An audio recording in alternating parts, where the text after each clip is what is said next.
دوستو پاکستان ایک economic crisis سے گزر رہا ہے اور ہر طرف ڈیفالٹ کی باتیں ہو رہی ہیں۔ کیا آپ کو پتہ ہے کہ ڈیفالٹ ہوتا کیا ہے، یا جب کوئی کنٹری ڈیفالٹ کرتی ہے تو اس کے کیا اثرات ہوتے ہیں؟ آئیے آج کی اس ویڈیو میں جانتے ہیں کہ ڈیفالٹ کیا ہوتا ہے اور اس کے اثرات کیا ہوتے ہیں، یا وہ کنٹریز جو پہلے ڈیفالٹ کر چکے ہیں ان پر ان کے کیا اثرات ہوئے ہیں۔ یہاں یہ بھی جاننا ضروری ہے کہ مختلف ممالک پر ڈیفالٹ کے مختلف اثرات مرتب ہوتے ہیں، کچھ اس کا فائدہ اٹھا جاتے ہیں اور کچھ مزید زوال کا شکار ہو جاتے ہیں۔ اب ہم ایک سادہ سی مثال لے کر سمجھتے ہیں کہ ڈیفالٹ ہوتا کیا ہے۔ فرض کریں آپ ایک گھر لینا چاہتے ہیں اور اس کے لیے آپ کے پاس پیسے نہیں ہیں۔ آپ بینک کے پاس جاتے ہیں، بینک کچھ شرائط و ضوابط وغیرہ لگا کر، جس کے اندر لیگل پروسیجر، انٹرسٹ ریٹ اور ٹیکس وغیرہ اور ایک ٹائم پیریڈ فرض کریں 20 سال لگا کر وہ آپ کو لون پرووائڈ کرتی ہے۔ اب منتھلی بیسس پر وہ انسٹالمنٹس کی صورت میں آپ نے لون واپس کرنا ہے۔ 5-6 مہینوں تک تو آپ انسٹالمنٹس دے دیتے ہیں، مگر بعد میں اگر کوئی فائنینشیل ایشو کی وجہ سے آپ وہ قرضہ نہیں دے پاتے تو اب کیا ہوگا؟ اب بینک آپ کو ڈھونڈے گا، لیٹرز آنا شروع ہو جائیں گے، کالز پہ کالز کیے جائیں گے، بات آگے بڑھی تو پولیس بھی پہنچ جائے گی اور فائنلی آپ کی پراپرٹیز ضبط کر لی جائیں گی۔ آپ کی پراپرٹیز سولڈ آؤٹ ہونے کے بعد لازمی طور پر آپ بینکرپٹ یا ڈیفالٹ ہو جائیں گے۔ اب آئندہ کے لیے اگر لون کے لیے آپ کسی بینک کے پاس جائیں گے تو بینک پہلے تو انکار کرے گا، یا مان بھی جائے تو ہائی انٹرسٹ ریٹ لگائے گا۔ اسی طرح سے اگر کوئی فرم یا کمپنی ڈیفالٹ کر جاتی ہے تو اس کے اسٹاک ویلیوز نیچے گر جاتے ہیں اور اس کے ایسیٹس جن میں فرنیچر، لیپ ٹاپس، آفیسز وغیرہ نیلام کر دی جاتی ہیں۔ اب آتے ہیں کنٹریز کے سیناریو پہ۔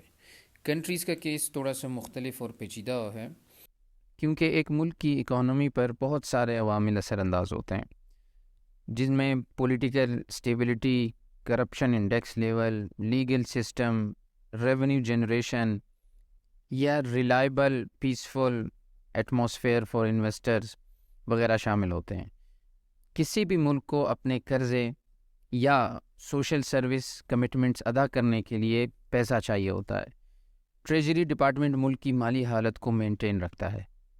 اب پیسہ لانے کے لیے حکومت مختلف ذرائع استعمال کرتی ہے، جیسے کہ مزید ٹیکس لگانا، ریونیو جنریشن کے ذرائع بڑھانا، یا ٹریجری بانڈز وغیرہ ایشو کرنا، یا پھر بیرونی ممالک سے قرضے لینا جو کہ فورن کرنسی میں ہی ہوتے ہیں۔ اب اگر کسی ملک میں انسرٹینٹی ہو یا پہلے ہی سے ملک قرضوں میں ڈوبا ہوا ہو تو نئے قرضوں کی صورت میں ادائیگی پر انٹرسٹ ریٹ مزید بڑھا دی جاتی ہے اور قرض حاصل کرنا مشکل سے مشکل تر ہو جاتا ہے۔ پاکستان کی مثال واضح ہے۔ بالآخر پھر ایک وقت ایسا آتا ہے کہ ملک ان قرضوں کی ادائیگی نہیں کر پاتا کیونکہ اس کے پاس فورن ریزروز نہیں ہوتے، تو اس حالت میں ملک کو ڈیفالٹ ڈکلیئر کر دیا جاتا ہے۔ اب نیکسٹ اسٹیپ کہ ڈیفالٹ کے بعد ہوتا کیا ہے، یہاں ہم 10 مختلف سیناریوز پر نظر ڈالتے ہیں جو ڈیفالٹ کے بعد ممکن ہے، جو ماضی میں کنٹریز کے ڈیفالٹ ہونے پر آبزرو کی گئی ہیں۔ نمبر 1، سب سے پہلے ملک کے اپنے پیسے کی حالت انتہائی پتلی ہو جاتی ہے، جس کی وجہ سے مہنگائی کا طوفان آتا ہے۔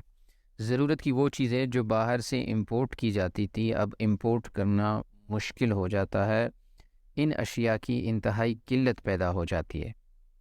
نمبر 2، اشیاء کی قلت کی وجہ سے انارکی پھیلنے کا خدشہ ہوتا ہے۔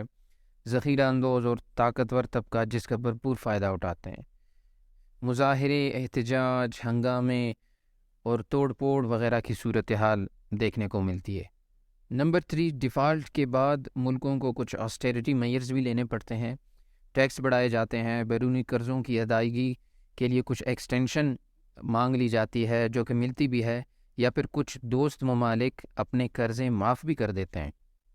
نمبر 4، پیسے کی ڈیویلیویشن کی وجہ سے ایکسپورٹس بری طرح متاثر ہو جاتی ہیں، مگر یہاں یہ جاننا بھی ضروری ہے کہ ایکسپورٹس کے لیے کرنسی ڈیویلیویشن ایک ڈبل ایج سوارڈ ہوتی ہے۔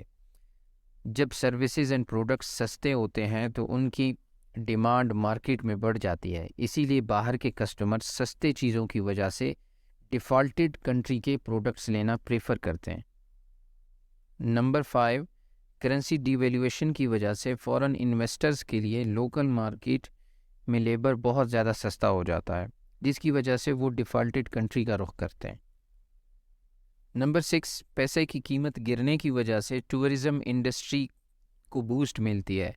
لوگ باہر سے آ کر آپ کے کنٹری کو وزٹ کرنا چاہتے ہیں، اور یہی سیناریو پاؤنڈ کی ڈی ویلیویشن کے وقت 2016 میں دیکھی گئی تھی۔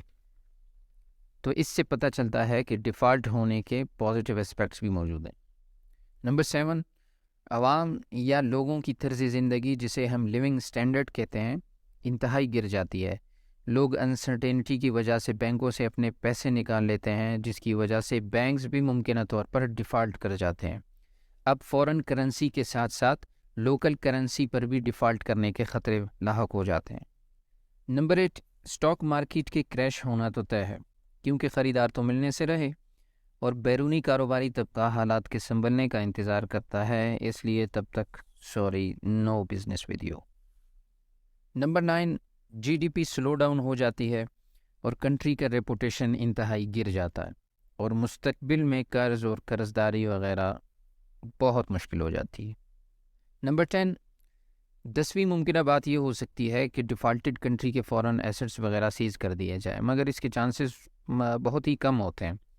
مگر یہ بھی ممکن ہے کہ صورتحال کا فائدہ اٹھا کر کوئی طاقتور ملک ڈیفالٹڈ کنٹری پر حملہ آور ہو سکتا ہے، جیسا کہ برٹن نے 1880 میں ایجپٹ کے ڈیفالٹ کر جانے پر اس پر قبضہ کر لیا تھا۔ تو یہ تھے وہ 10 ممکنہ حالات جو کسی ڈیفالٹ کیے گئے کنٹری کو درپیش ہو سکتے ہیں۔ اب آپ کو بتاتے ہیں کہ ماضی میں کتنے ممالک ڈیفالٹ کر چکے ہیں۔ سری لنکا کے علاوہ ڈیفالٹ کیے گئے کنٹریز میں اسپین سرفہرست ہے، جو کوئی 15 دفعہ سے بھی زیادہ بار ڈیفالٹ کر چکی ہے۔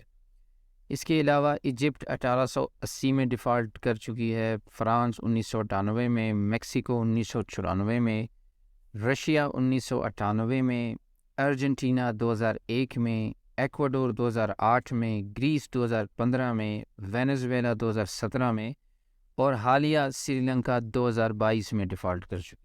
اس کے ساتھ ہی ہمارا ٹاپک ختم ہوتا ہے۔ ٹاپک اچھا لگا تو ہمیں ضرور آگاہ کیجیے گا۔